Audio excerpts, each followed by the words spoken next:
তো হ্যালো বন্ধুরা, Vivo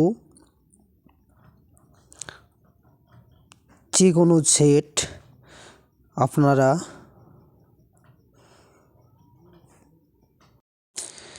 display বোতামগুলা কিভাবে হাইলাইট করবেন সেই ব্যাপারটা আপনাদেরকে আমি দেখাচ্ছি। তো বেশি বকবক না করে চলে গেলাম সেটিংয়ে গিয়ে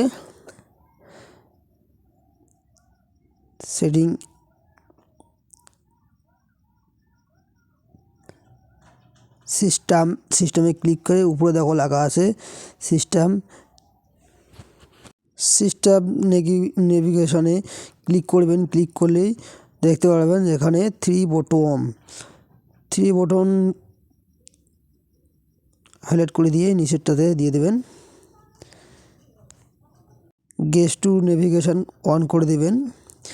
অন করে দিলেই হয়ে গেল। তারপরে যে অপশানগুলো আছে সেগুলোকে হাইট বটন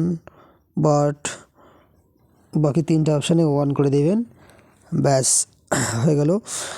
তো আপনারা যদি আগের সেটিংয়ে আবার ফিরে আসতে চান, ডিসপ্লেতে যদি আবার বোতাম চান, তো সেখানে গিয়ে আবার সিস্টেমে ক্লিক করে নেভিগেশনে ক্লিক করে উপরে থ্রি বটনটা অন করে দিলেই আপনাদের দেখাবে যে তিনটা বোতাম। এখানে বিভিন্ন রকমের সিস্টেম আছে, তো যে সিস্টেমে চালাতে চান সে চালাইতে পারেন।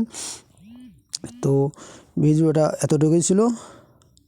যদি ভালো লাগে লাইক কমেন্ট শেয়ার করে দিবে, অন্যকে দেখার সুযোগ করে দিবেন।